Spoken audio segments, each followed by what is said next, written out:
ওরে ছাড়িয়ে দেবেন, বন বিড়ালে দাওয়া দিল, আগে দেখতে যায় যে কিডা আইছে। এমন দামলার দামলা। আর দেশি মুরগি মায়ের কোলে বাচ্চা ফোটে, ওর বোধ বুদ্ধি আলাদা, মা ওরে সব কিছুর প্রশিক্ষণ দিয়ে দিয়েছে। শিয়াল বনবিলের সাথে লড়াই যুদ্ধ করে যদি দেয় যে সারতি পাতনি না, ডাইরেক্ট ফ্লাইট করে গাছে চলে যায়, ঠিক না? বনবিলে চলে যাওয়ার পরে ও গাছে বসে ওহেনে বসে বাঘ দেয় কুক করিয়া।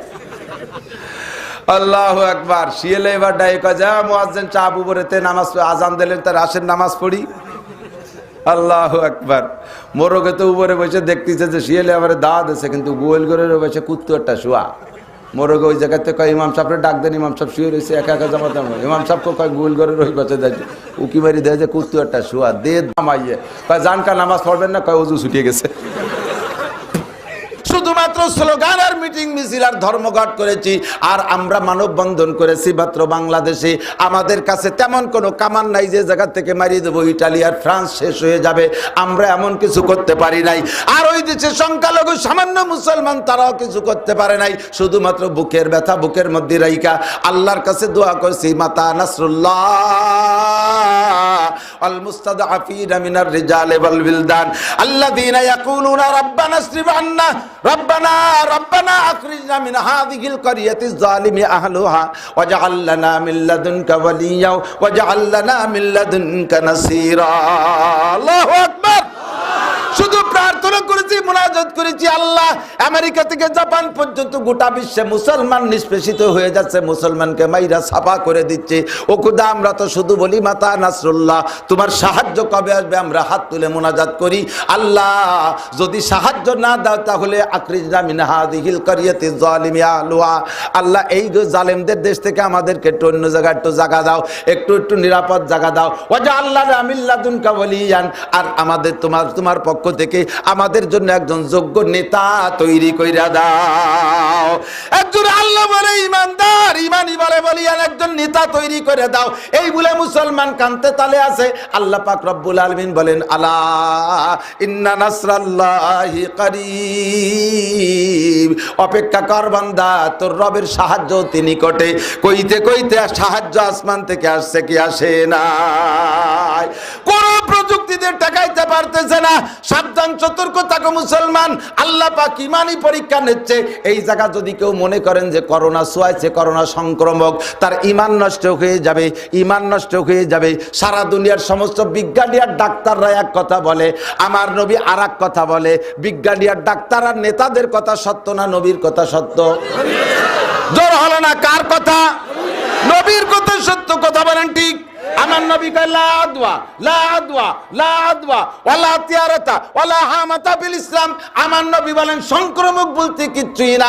সংক্রমণ বিশ্বাস করলে তোমার ঈমান নষ্ট হয়ে যাইবে। দোস্তরে, মাস্ক ব্যবহার করি, এটা আমরা স্বাভাবিকভাবে অবশ্যই ব্যবহার করেন। আজকে করোনার ভয়তে না রেগুলার আপনারা মাস্ক ব্যবহার করবেন। বাংলাদেশের রাস্তাঘাটে ধুলাবালির ভিতর বিভিন্ন প্রকার জার্ম থাকে, বিভিন্ন প্রকার ধুলাবালি নাকের মধ্যে ঢুকে শারীরিক অন্যান্য ক্ষতি হয়। করোনার ভয়তে মাস্ক না, মাস্ক আমরা সকলে সবসময় পরব। পুরুষদের জন্য নতুন করে আমরা হুকুম করলাম না, এই হুকুম আসছে ১৫০০ বছর আগে। হাসি কাশি দেওয়ার সময় বিশ্বনবী বলেছেন তোমরা মুখে হাত রাখো। কথা বলেন আছে না নাই? ইসলামী সুন্নাত, হাসি কাশি হাই তোলার সময় মুখে হাত রাখো। এই হাতের মাস্ক আমরা অনেক আগের থেকেই বলে দিয়েছি, হাত দিয়ে মাস্ক পরো। এখন তোমাদের নিউ পদ্ধতিতে আবিষ্কার হয়েছে কাপড়ের মাস্ক, এইটা তোমরা ব্যবহার করো, দোষ নাই। আর নারীদেরকে আজলম কাল জীবন ভরে বলা হয়েছে তোমরা মাস্ক পরো, মুখে কাপড় দিয়ে রাখো। তোমাদের শরীরের যে কোনো জায়গায় জার্ম ঢুকে যেতে পারে, এমনি তো আসমানি বালার জার্ম ঢুকতে পারে, এরপরে তোমাদের গায়ে আরো কিছু জার্ম আছে। স্থানীয় এলাকার যুবকদের থেকে কিছু জার্ম ছড়ায়, ওই জার্মগুলো ঢুকতে পারে। যার কারণে মুসলমানরা ও মহিলারা তোমরা আজীবন পিপি পরে থাকবা। তোমাদের পিপির নাম হলো বোরকা। কথা কন? আমার নবী, আমার আল্লাহ ১৫০০ বছর আগে কোরআনে হুকুম দিয়ে দিয়েছে নারীরা পিপি পরো, পুরুষদের সুন্নতি পোশাক পরো। হে ভাই, আমাদের পিপি দেখেন, যেই পিপিটা সরকার এখন বানাইছে সেটা তো সারা গাকে ঢেকে রাখার একটা কাপড়, তাই তো? এমন একটা যুব্য, সেই পিপির চাইতে কম নাকি? মাথায় একটা টুপি পরছি, টুপি তো ইদানিং করোনা টুপিও বেরোইছে। দুদু একদিন কইছি যে টুপি পরে টুপি ছাড়া না যায় না। মুফতি উজমা, মুফতি আজম, টুপি ছাড়া নামাজ হয় না। তুই তো শুন বেশকি মারি উড়াই দিছে, এই এখন টুপি পরিষ্কার, আর সে টুপির ডক কি কেমন খালোই মাথায় দিছে, মশারিতে বাড়াইছে, দেখতে যে কি সুন্দর দেখা যায়, একেবারে গাড়িও একটা কাঁসার বাটির মাথায় কালোই একটা মাথায় দিয়ে করছে মশারিতে, ওর ভাগ্যে পিপি ভাগ্যে ঢুকতে পারে না কিছু। হ্যাঁ, আমরা টুপি পরি, এ দুষ্ট বিশ্ব নবীদের 1000 বছর আগে টুপি পরাই গেছে আমাকে, কথা কান। ডাক্তাররা মেডিকেল সায়েন্সের যত সিজারের গ্রুপে যত ডাক্তার আছে, হাসপাতালে যত ডাক্তার আছে, নার্সরা আছে, ডিউটি কালে তারা মাথায় একটা সাদা ক্যাপ পরে, কাগজের অলিও, ঠিক না? আমার নবী এইটা কাপড় দিয়ে বানায় পড়তে বলছেন, নিজেও পড়ছেন, কারণ চুলের গোড়ায় দিয়ে তোমার জার্ম ঢুকতে পারে, তাই টুপি দিয়ে আটকাও। সুবহানাল্লাহ। এতদিন কইছি মানো নাই, এবার করোনার ধাক্কায় মানতেছো। আল্লাহু আকবার। এই জন্যই বলে থাকি দোস্ত, আল্লাহকে কি বলা হয়, বর্তমান করোনাকে যে পরিমাণ ভয় পেয়েছি আমরা, আল্লাহকে যদি সেই পরিমাণ ভয় পাইতাম, তাহলে গোটা দুনিয়ার 200 কোটি মুসলমান ওলি হইয়া যাইতো। 200 কোটি মুসলমান ওলি হইয়া যাইতো। করোনারে যে পরিমাণ ভয় পাইছি, কথা কন ঠিক। এখন কিছুটা কমিয়ে গেছে ভাই, কিন্তু প্রথম সময় কি অবস্থা, সে আজীব একটা অবস্থা। চা খাতে গেলি কত চা মুখ দিয়ে কার আগে নাক দিয়ে খাবা, ঠিক না? দুমো টুকাকে নাক দিয়ে নাও, করোনা বসে রয়েছে নায়ের গোড়ায়। দুমো আমরাও 2-1 বইরম খাইছি, খাই নাই কেউ নাই। এমন একটা গুজবের আতঙ্ক লাগাই দিয়েছে, সারা দুনিয়ার মানুষ দাজ্জালি ফিতনার কাছে হার মেরে গেছে, ঠিক না? আমার নবী বলেন, লা আদওয়া আখলিস দীনকে ইয়াকফিকাল আমালুল কালিল। তোমার ঈমানকে খাঁটি করো, তোমার আমলকে, তোমার ঈমানকে পিওর করো। ঈমানের সাথে যেন কোনো ভেজাল না থাকে। দুনিয়ার সব একদিক চলে যেতে পারে, আবার নবী আর আমার আল্লাহ একদিক।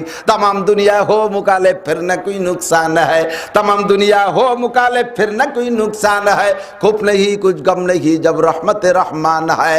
সারা দুনিয়া একদিক চলিয়া যাইবে, আল্লাহর রাসূল যদি আমার সাথে থাকে, আমার কোনো ভয় আর ডর না। কথা কান ঠিক কি না? করোনায় যদি মরিয়া যান, করোনা রোগে যদি এই বালায় মারা যান, ইমানটা যদি ফ্রেশ থাকে যে আমার সোয়াইসের কারণে করোনা হয়েছে এমন নয়, তকদিরে ছিল তাই করোনা হয়েছে, আমি করোনায় মারা গেলাম, আল্লাহর রাসূলের ভাষ্য অনুযায়ী আপনি শহীদি দরজায় জান্নাতে যাবেন। আর যদি করোনারে সোয়াইসে মনে করেন ওই বাড়ি গেলাম তাই, সেই জানাজায় গেলাম তাই করোনা হয়েছে, সেই করোনায় যদি মারা যান, মুশরিক হইয়া মারা যাবেন, মুশরিক হইয়া মারা যাবেন, মরাও হবে, জাহান্নামও হবে, মুশরিক হইয়া যাইবেন। আর যদি করোনারে সোয়াইসে মনে না করেন, তকদিরে ছিল তাই করোনা হয়েছে, মরে গেলাম, আপনি বিনা হিসাবে শহীদি দরজায় জান্নাতি। একই করোনার মরার 2 দিক চলে গেছে, দেখছেন, ঠিক না?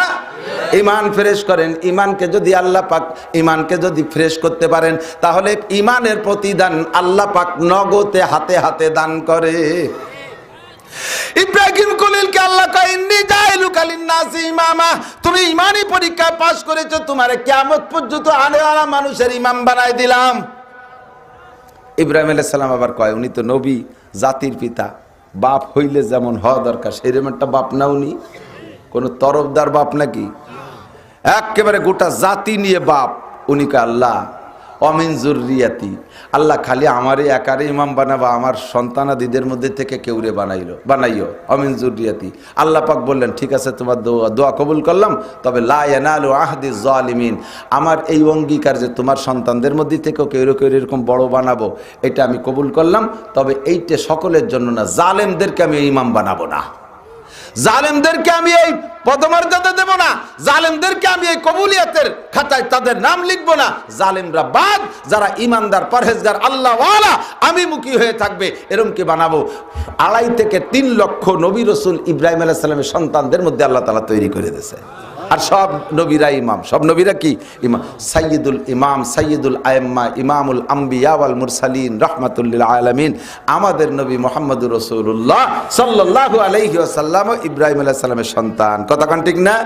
ইব্রাহিম আলাইহিস সালামকে আমাদের নবীও বলেছেন মুসলিম জাতির পিতা, আমারও পিতা। আল্লাহ পাক রব্বুল আলামিন সেই সম্মান আমাদের নবীকে সম্মানী করেছেন। আপনি যদি এখনো ঈমানি পরীক্ষায় পাশ করেন, আপনাকে আল্লাহ তাআলা নগদ পুরস্কার নিয়ে রেডি হয়ে আছে, আল্লাহ আপনাকেও দিয়ে দিতে পারেন। পারে কি পারে না? আল্লাহ পাক সকলকে নসিব করে বলেন আমিন। এই ইমানের কথাটা বলার বড় দায়িত্ব ছিল। এই বিপদের ভিতরে তো যশোরে আসতে পারি নাই, ইউটিউবের মাধ্যমে আপনারা শুনেছেন সব কথাই। তারপরও ফেস টু ফেস বলার বরকত আলাদা। নগদে সরাসরি ওয়াজ শোনা আর ওই ইউটিউবের ওয়াজ শোনায় বলে থাকি না, ডাইরেক্ট দেশি মুরগির কোলে থেকে বাচ্চা ফুটলি সেই বাচ্চা, আর পোলট্রির বাচ্চায় দুই বাচ্চার বুদ্ধি একরকম না, ঠিক কিনা? পোলট্রির বাচ্চা তো কত বাচ্চা ফুটতিছে, কত বড় বড়, 40 দিনই 1.5 কেজি 2 কেজি হয়ে যায়। ওর বোধ বুদ্ধি আছে, ওরে ছাড়িয়ে দেবেন, বন বিড়ালে দাওয়া দিল আগয় দেখতে যায় যে কিডা আইছে, এমন দামলার দামলা। আর দেশি মুরগি মায়ের কোলে বাচ্চা ফোটে, ওর বোধ বুদ্ধি আলাদা। মা ওরে সব কিছুর প্রশিক্ষণ দিয়ে দিয়েছে। শিয়াল বনবিলের সাথে লড়াই যুদ্ধ করে যদি দেয় যে সারতি পাততি না, ডাইরেক্ট ফ্লাইট করে গাছে চলে যায়, ঠিক না? বনবিরে চলে যাওয়ার পরে ও গাছে বসে ওহেনে বসে বাঘ দেয় কুক করিয়া। আল্লাহু আকবার। শিয়ালে এবার ডাইকা যা মুয়াজ্জিন চা বুবরেতে নামাজ আজান দিলেন, তার আসেন নামাজ পড়ি। আল্লাহু আকবার।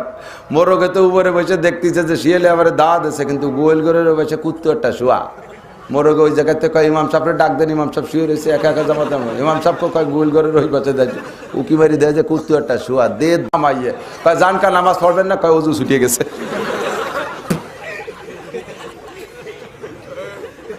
দেশি মুরগির বুদ্ধি আলাদা, ঠিক না? এই ইউটিউবেও ফায়দা হচ্ছে। পোল্ট্রি না থাকলে এত কষ্ট পাতাম কোন জায়গাতে। ইউটিউবের ফায়দাও পোল্ট্রির মতো কিছু হচ্ছে, তবে ডাইরেক্ট কাজের বরকত আলাদা। আল্লাহ পাক আমাদের সকলকে ঈমান ফ্রেশ করে সহিভাবে তা চলার তৌফিক দান করবেন, আমিন। আর এই পুলিশ ভাইদের উপরে কোনো রাগারাগি নাই। ওনরা তো চাকরি করে। ওনরা কি করে? চাকরি করে না। আমি তো করে সিনিয়র পুলিশ, গোপালগঞ্জে তো পুলিশের বাংলাদেশের বড়, তো সবচেয়ে বড় যাও গোপালগঞ্জ আইজি সাহেব। তারপরে ঢাকা রেঞ্জের প্রধান ডিআইজি হাবিব ভাই আমাদের গোপালগঞ্জে, আমাদের পাশের গ্রামে বাড়ি। সব পুলিশের সাথে সর্বদিক দিয়ে যোগাযোগ রাখি। বলে হুজুর, যেখানে স্বরাষ্ট্রমন্ত্রীর নির্দেশ সেখানে আমাদের বলার কিছু নেই, আমরা তো চাকরি করি। পুলিশের পর রাগ করে লাভ নাই। তারাও কত পুলিশ যে আমার ডিআইজি হাবিব সাহেব দাওয়াত দিয়েছে, এসপি শিমুল সাহেবের মাহফিল। আমাদের খুলনা ডিআইজি পুলিশ পাঠায় আমার ওয়াজের দাওয়াত দিয়েছে। জাস্ট টাইমে কয় হুজুর পারলাম না, অনুমতি পাইলাম না। ডিআইজি সাহেব অনুমতি পাইনি। তাহলে বোঝা যায় যে এই থানার পুলিশ রে ডিআইজি পাঠাই নাই, ডিআইজির মাধ্যমে পাঠাইছে মুরব্বীরা। কতক্ষণ? আর তিনরা কোন উদ্দেশ্যে কেন ঠেকাচ্ছে সেটা তিনরাই ভালো জানে, ওই সমালোচনা আমি যাব না। আল্লাহ তাআলা সকলকে সুস্থ রাখুক, বাংলাদেশকে সুস্থ রাখুক। করোনা সহ নিউ যত নতুন নতুন আলাই বালাই যা আসতেছে সব থেকে আল্লাহ পাক আমাদেরকে হেফাজত করে বলেন আমিন।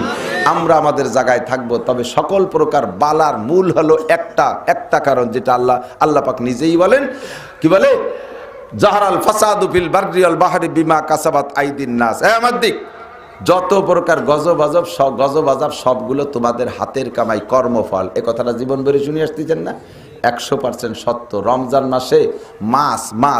রমজান মাসে মুসলমানদের জন্য, রোজাদারদের জন্য 5টা পুরস্কার রেখেছে নবী পাক। তার ভিতরে একটা হলো, 2 নম্বরটা হলো মাছে পানির মধ্যে থেকে আপনাদের জন্য দোয়া করে।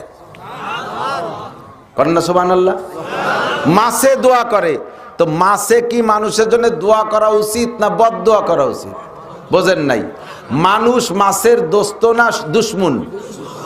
দুশ্মন না? শৈল মাছে একেবারে এড়াই দিয়ে কোপ দেয়, উড়ি মুড়ামুড়ি করে কিরম ঠেহে। আপনি তো খুশিতে বাঘ, ওর তো জান্ডা বার হয়ে যায়, ঠিক না? এরপরে ওই পর্যন্ত শেষ না, বাড়ি এনে জীবিত অবস্থায় তাজা থাকতে তার ছাল চামড়া ছুলিয়ে ফেলায় দেয় বিটিরা, ঠিক না? ওই সময় মাছে খুব খুশি হয় না? তাহলে এই কামটা আকাম করতেছে মানুষ। এই সারা দুনিয়ার সমস্ত যারা মাছ খায় এই সবগুলো মাছের শত্রু না? তো রমজান মাসে আমরা রোজা রয়েছি, খাই না খেয়ে থাকতে অবরবেলা যায়, শেষ বেলা যেতে একেবারে নিস্তেজ হয়ে যায়, দুর্বল হয়ে যায়, হাঁটা চলার বল থাকে না, শেষে এক জায়গায় কাইতে এখানে পড়িও থাই। মাছে ওই সময় সুযোগ পায় তো বদদোয়া বেলায়, যে কটাই যে নাকাতি পড়ে গেছে ওই কটার জন্য সন্ধ্যের আগে মরি যায়। ওই শয়তান কটা সেদিন আমাকে কুফানোর জন্য তাড়াই বেড়াইছে। তা আমরা মাছের শত্রু, মাছে করবে আমাকে বদদোয়া। রমজান মাছে আমাকে জন্য দোয়া করে। কেন দোয়া করে? আল্লাহ কয় এই মাছ তোরা দোয়া করো, তোরা বদদোয়া কর। কয় আল্লাহ প্রত্যেকটা মাছ, এই লেখে কিতাবে যে প্রত্যেকটা মাছ তাদের জীবনের একটা সার্থকতা হলো। প্রত্যেকের জীবনের একটা সার্থকতা আছে না? আছে না? এ ভাই কথা এসে গেলে না বললে ভালো লাগে না। ডেলিভারি যন্ত্রণা মেয়েদের জন্য কি বিশাল কষ্ট, কি বিশাল কষ্ট। একজন শক্তিশালী পুরুষ 100 বছর হায়াত পাইয়ে দুনিয়ায় যত পরিশ্রমের কাজ আছে, সমস্ত পরিশ্রমের কাজ, সবচেয়ে বেশি পরিশ্রমের কাজ যেটা, এই কাজটা যদি কোনো 100 বছর কোনো পুরুষ করতে পারে, সেই 100 বছরের পরিশ্রমকে একত্রিত করলে যতটুকু হবে, একজন প্রথম মা তার জীবনের প্রথম সন্তানকে নর্মাল ডেলিভারি দিতে তার চেয়ে বেশি কষ্ট হয়। যার কারণে মা মারাও যায়, বহু মা ডেলিভারিতে মারাও যায়, ঠিক না? এত কষ্ট হবে ডেলিভারি যন্ত্রণায়, বাচ্চা পেটে রাখা কষ্ট, 2.5 বছর দুধ খাবে তাতে কষ্ট, গুমুত পেশাব পায়খানা সাফ করবে তাতে কষ্ট, সারাটা জীবন ভরে কষ্ট। আরো যদি তা কালা বুতির মতো কাউসার মতো একটা মাই হয়, তা বেস্তি কিনতি যে ঝামেলা সারাটা জীবন। এরপরও মারা মেয়েদের বিয়ের পরে বাচ্চা কাচ্চা না হইলে মেয়েরা মনে বড় অশান্তিতে থাকে, ঠিক না? বাচ্চা চাই কি চায় না? বাচ্চা চায় না। তাদের একটা সন্তান হওয়ার ভিতরে তাদের একটা ক্রেডিট, তাদের জীবনের সফলতা। সেম যত মাছ আছে, মাছ গিয়ে আমরা জবই দিয়ে শুলিয়ে কুটিয়ে রেঞ্জে বেঞ্জে খাইয়ে 6 ঘন্টার মধ্যে বাথরুমে পাঠাই দিই, তারপরও মাছের জীবনের সার্থকতা। মাছ যখন মানুষের পেটে যায় তখন মাছ বড় খুশি হয়, মাছের শুকর আদায় করে, আলহামদুলিল্লাহ আল্লাহ তুমি আমাকে যাদের খেদমতের জন্য বানাইছো আমি যথাযথ তাদের খেদমতে ব্যবহার হইতে পারলাম, এই বলে মাছে খুশি হয়। মাছের এই কষ্টের ভিতর দিয়ে সে যথাস্থানে ব্যবহৃত হতে পারলে খুশি হয়। এই মাছ রমজান মাসে আমাদের জন্য দোয়া করে, কেন বদদোয়া না কইরা? কয় কি যে এই জন্য দোয়া করি যে এই 98, 88, 98 মনে আছে আপনাদের এদিকে বন্যা হয় নাই, আমাদের ওদিক বন্যা হয়েছে, সেই বন্যার ক্রিয়া আপনারাও পাইছেন। দেশি যত মাছ, শৈল মাছের ক্যান্সার, টাকি মাছের ক্যান্সার, বাইন মাছের ক্যান্সার, জিএল মাছের ক্যান্সার, রয়না মাছের ক্যান্সার, সমস্ত মাছ নেস পয়সে গেছে, পেট পয়সে গেছে, কান ছিঁড়ে পয়সে গেছে, মুখ পয়সে গেছে, মাথা পয়সে গেছে, ক্যান্সারে ভুগছে, মাছে আল্লাহর কাছে কাঁদতেছে। রব্বুল আলামিন মানুষ আমাদেরকে খেয়ে ফেলুক, আমাদের একটা জীবনের সার্থকতা আছে, আনন্দ পাবো, কিন্তু এই ক্যান্সার নিয়ে অসহ্য হইয়া জীবনযাপন করা সহ্য করতে পারতেছি না। আল্লাহ আমাদের ক্যান্সার আমাদের গুনার কারণে হয় নাই। আমরা মাছ সুদ খাই না, ঘুষ খাই না, চুরি করি না, ডাকাতি করি না, মদ খাই না, গাঁজা খাই না, জেনা করি না, ব্যভিচার করি না, অন্যায় করি না। মানুষের 5 বেলা একটু হাত মুখ ধুয়ে পানি দিয়ে পাক হয়, আর আমাদের জন্ম পানির মধ্যে, জীবনভর বসবাস করি পানির মধ্যে, আমাকে গা কোনো সময় না পাক হয় না। তা আমাকে ক্যান্সার হয় কেন? আল্লাহ কয় যাহারাল ফাসাদু ফিল বাররি বাহরি বিমা কাসাবাত আইদিন নাস, জলে আর স্থলে যত গজব মানুষের গুনার কারণে।